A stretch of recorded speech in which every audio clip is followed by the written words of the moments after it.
few minutes passed. Brian wasn't laughing and he wasn't crying.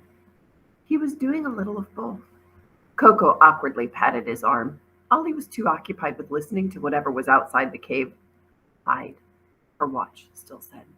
Finally, Brian fell silent, and for a moment, the only sound was three people's frightened breathing. Then Ollie said, Listen. They all held their breath. Faint but clear came the sound of feet in old leaves. Maybe that's help, said Coco. Maybe. Hush, said Brian. It's not. Help would be talking, calling. No one is talking. We're scarecrows, whispered Ollie. Brian was nearest the opening in the rocks. Carefully, quietly, he peered out the entrance. Ollie and Coco followed, and they all managed to wedge their heads together so they could see. No one said a word for a moment. Coco spoke first. It's not people dressed up as scarecrows? I don't think so, Ollie whispered. It has to be, insisted Coco, but her voice was a thin, scared thread. Quiet, said Ollie. The scarecrows were marching, knee up, knee down. Like puppets they marched, wearing old second-hand clothes, plaid shirts and funny hats and long strings of beads. They clomped through the leaves. Hooked onto their curving garden rake hands, stumbling in a silent, straggling line, came the sixth graders of Ben Withers Middle School. Where are they taking them? Brian asked. His voice shook. Why don't they run away? Ollie thought. Brian gasped. Phil! He spoke too loudly. Ollie reached out around, but Coco had already flung herself forward and put her hand over Brian's mouth. Quiet, Brian, she snapped. Phil didn't even look up.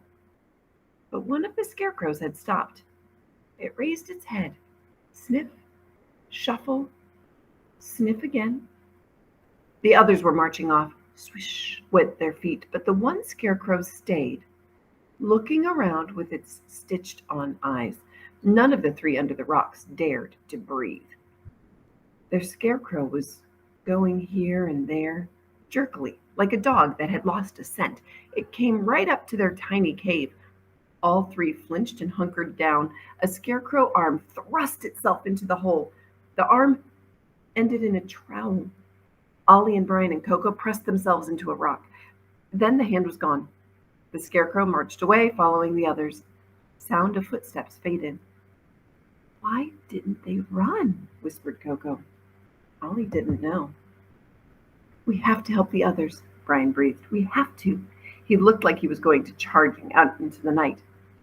Ollie got hold of the back of Brian's jacket. Do you think we could help them? Right now? Ollie demanded. You'll only get caught by a scarecrow yourself, and how would that help anyone? Ollie's right, said Coco. You can't do anything while it's nighttime. They'll just get you, too. Brian flinched. The crazy impulse seemed to pass. He gathered his knees to his chest and didn't say a word. We have to stay here until morning, Ollie said. Tomorrow we'll figure out what to do. No one said anything else, but after a minute, Coco began to cry. Come on, said Ollie. Don't cry. Tomorrow we can make a plan. Tomorrow. Ollie could hear muffled sounds as though Brian were crying in the dark as well, but didn't want to know. What is this place? Coco whispered. Ollie had no idea. The night had gone very quiet. There was no noise at all except for their breathing in the little cave. They were all jammed together, but no one suggested getting out. Ollie was sure she would be awake all night. The space was really uncomfortable, pitch black. But she fell asleep anyway. She dreamed, as she nearly always did, of fire in a gray field. But this time, ranged around the edges of the field were scarecrows, watching the metal and plastic and grass burn. Ollie could see her mother there in the wreckage, and she tried to run, but a scarecrow had her by the hair and it hooked its rake at it, and she could only writhe helplessly as the fire grew and grew and grew. Ollie woke up with a shriek to find daylight trickling into the mouth of the cave. Chapter 15. What? Snapped Brian, jerking awake himself. Ollie, what? Ollie was still breathing hard. Even though it was cold, she had fierce sweat on her face. She wished she could brush her teeth. Nothing, she said, just a dream. You were screaming, said Coco. She looked as though she'd been awake before Ollie yelled. Must have been a pretty bad dream. Yeah, said Ollie. She didn't want to say anything about her dreams. She sat up. There was just headroom for it and looked around. The flat morning light trickled into their little cave. They had slept in one tangled, uncomfortable pile. Ollie's skin felt clammy. Her leg was asleep. Brian sat up and said, I was really hoping last night was a nightmare. I was looking forward to waking up in bed. Me too, Ollie admitted. But we're here, said Brian. Not a nightmare. No, said Ollie. How do you know, Ollie? Asked Brian. You believed the bus driver. You went out into the woods and all this happened. You were right, but how could you have guessed? It's a long story, said Ollie. I'll tell you, but I have to pee first, and I'm hungry. They all looked nervously at the mouth of their little cave. Do you think they're gone? Coco asked. Cautiously, she poked her head out. I can't hear anything. She crawled all the way out, stood up slowly. Seems okay, she called. Ollie, feeling nervous, crept out of the cave, trying to stamp, feeling back into her leg. Brian emerged in her wake, breathing on his cold fingers. Ollie didn't know what she was expecting. Some sign of their kidnapped classmates? At least a stray glove here and there, but there was nothing except for turned up leaves and their three selves. The sky was the color of snow, but without the sparkle. The air was chilly and damp. Ollie wished she'd worn warmer clothes. Coco was nowhere to be seen. Ollie turned in a circle. Coco, where? I'm up here. Coco had scrambled atop the boulders that had formed their little rock sanctuary. No sign of the others. Ollie was impressed. The rocks were steep and slippery. Brian whistled. How'd you get up there? Coco peered down. She looked, Ollie saw with surprise, happier than she had ever looked at school. I was a junior rock climbing champion back home. I never climbed outside, just in the gym, but I liked it. I had friends and everything. But people here only climb outside, and my mom says it's not safe. I haven't climbed in a while. I miss it. Coco giggled, a strange sound in that grim forest. If only my mom could see me now. Can you see anything up there? Ollie asked. Coco on the rocks was pretty confident for a tiny person who was so clumsy on the ground. She turned in a slow circle, squinting. Trees, she said. Trees and... Coco paused. The river, she cried triumphantly. Just there. I can see it shine. And something red. The farm. We're not lost. Leith Creek, said Brian, and Misty Valley. We should go down to the farm. Get help. Do your phones work? Mine still doesn't. Ollie checked. No service, it said, with dashes where the time should have been. I don't have much battery either, she said. She turned her phone off again. Might as well save what was left. Brian was doing the same. Brian was right. They should head down to the farm. Ollie glanced at her watch. River, it said. And a new countdown had started. 6 hours, 37 minutes, 41 seconds. Coco skidded down the side of the boulder and landed on her feet. My phone doesn't work either, she said. I checked this morning. Where do you think the others went? Coco shivered suddenly. No idea. We have to go get help, said Brian. The police will have sniffer dogs and things. He went over to a tree in the direction Coco had pointed and pulled off a strip of bark, marking the direction of the farm. He must actually be in the Boy Scouts, Ollie thought, remembering the Eagle Scout comment the night before. That might take too long, Coco pressed. They were kidnapped by scarecrows. We have to help them. Apparently, Coco held no grudges for the gum or the notebook or a dozen other things. Ollie felt a reluctant admiration for Coco's inner. Right. About that, said Brian. Ollie, how did you know about getting away and hiding and the scarecrows and everything? If it weren't for you, we'd... He trailed off. Yeah, Coco chimed in. Thanks for saving us. Ollie hadn't thought of it like that before. You're welcome, she said awkwardly. I didn't know. Not exactly, but hang on, I have to pee. She went behind a tree, like on a camping trip. When she came back, Coco was looking like she wanted to do the same, but was really but was really embarrassed. Go on, said Ollie, amused. It's better than a gas station bathroom. Coco went and came back fast. No, it's not, she said, sneezing. It's cold and wet. Ollie grinned and plunged into the story of stealing small spaces, of Beth, Caleb, Jonathan, and the Smiling Man, of the strange similarities between Misty Valley and Smoke Hollow, of the bus driver's warning. She pulled the book out, let them read the epigraph. So let me get this straight, said Brian when she'd finished. Jonathan made a deal with this guy, the Smiling Man.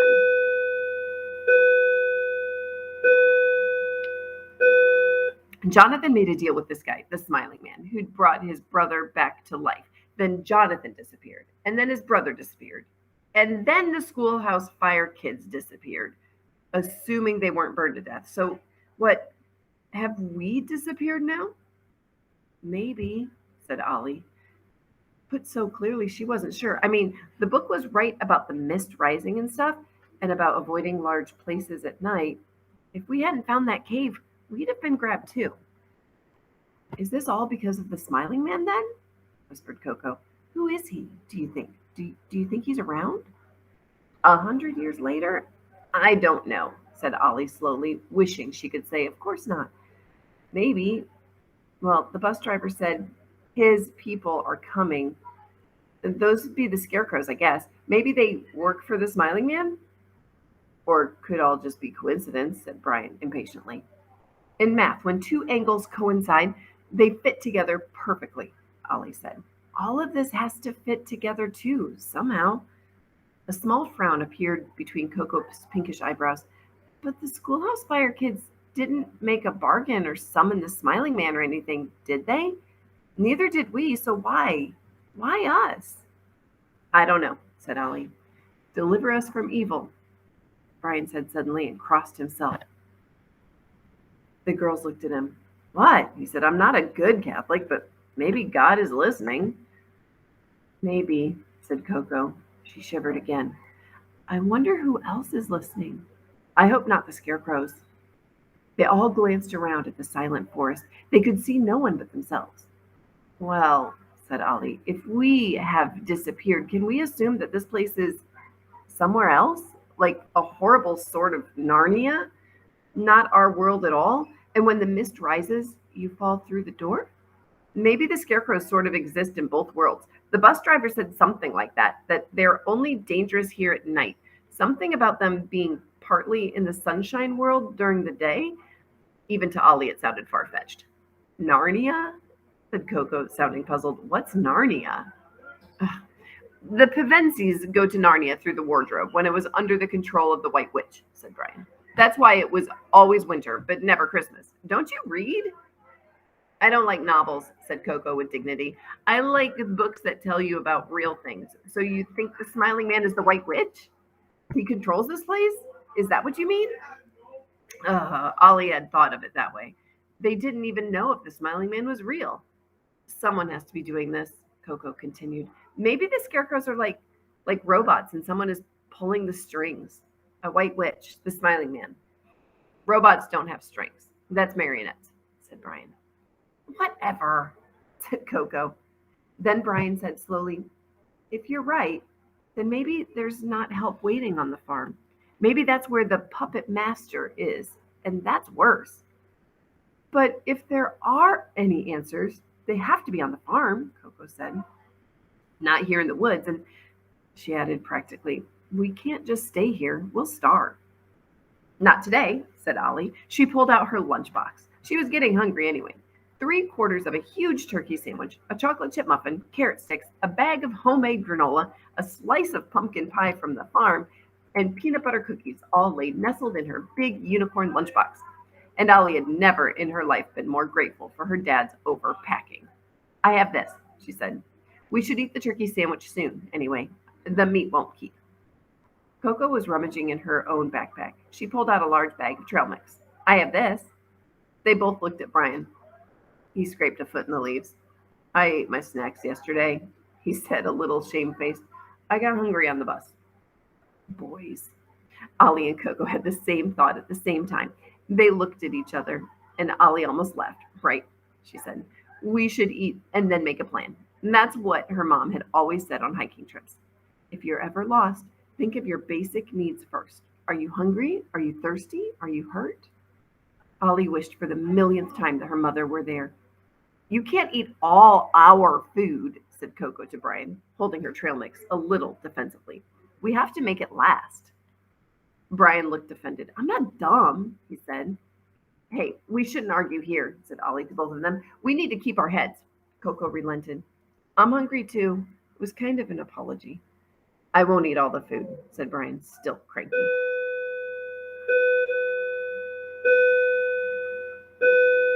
Ollie passed around hand sanitizer and handed out pieces of sandwich. I know it's not very breakfastish, she said half apologetically, but Brian and Coco were already eating. This is fantastic, said Brian, munching his sandwich, like Thanksgiving and brown bread. My dad baked the bread himself, said Ollie, trying to suppress a surge of longing.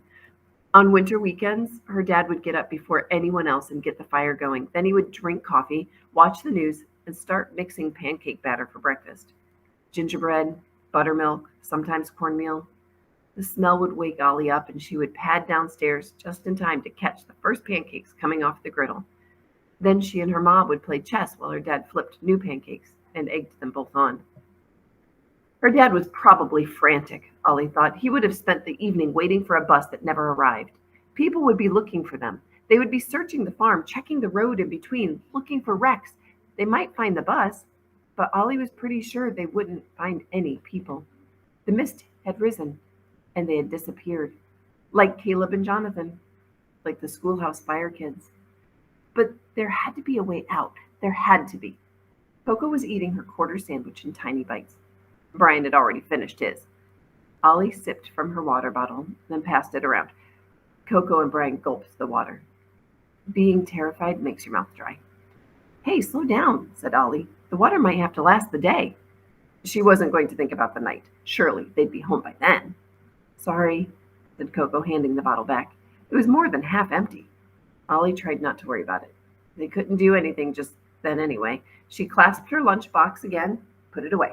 So, she said, what now? We need a way out, said Brian. What about the others? Cried Coco. We need to get help first, said Brian. What are we going to say if we do find help? Asked Ollie. Our classmates are kidnapped by evil demon scarecrows. Please help us. Maybe not exactly that, admitted Brian, but what else are we going to do? We can't help anyone if we're dead. And Ollie, your water bottle is not going to last forever. You're not wrong, said Ollie slowly. She glanced down at her watch. 5 hours, 29 minutes, 37 seconds. And river. Let's head to the creek then, she said. It runs by the farm. It's a source of water, and it's downhill from here, so it means an easier day. All the while, she was making reasonable arguments. A thought was creeping in around the edges of her awareness. Was her mother's broken watch helping them? I think Ollie's right, said Coco. We can't stay here, and maybe there'll be people there, or a clue, or something. Ollie broke in hurriedly. I think you're right. She wondered if she should tell Brian and Coco about her watch, about what she thought it might mean, but she couldn't. She was afraid of seeing pity in their eyes, sympathy face, of having them tell her that hope had clouded her judgment, that her mom wasn't really talking to her. Even if Featherbrain is right occasionally, said Coco a bit sourly. Brian grinned. It's just because you're so little and pinkish that people think that. You think that, said Coco. Not anymore, said Brian. There was a slightly awkward pause. I don't have a better idea, said Brian. Then let's do it, said Ollie. She picked up her backpack. Okay, said Coco, grabbing her own backpack, but I really hope you guys know what you're doing. Nope, not at all, Ollie thought. She looked up at Brian, saw him having the same thought. She grinned suddenly. You can't, she decided, be super scared for very long before you start just laughing, crying. And indeed, Brian snorted, and then they were both laughing, and Coco was staring grumpily between them, her pink pale hair stuck up like she was a fuzzy baby bird, and somehow that made Ollie laugh even harder. A sudden wind picked up and raced through the trees, bringing a splat of rain. The cold drops slid under her jacket and the collar of her sweater. Ollie calmed down. Brian, looking from side to side, set off downhill. Coco followed, skidding on leaves. Ollie went last, trying not to look too often over her shoulder.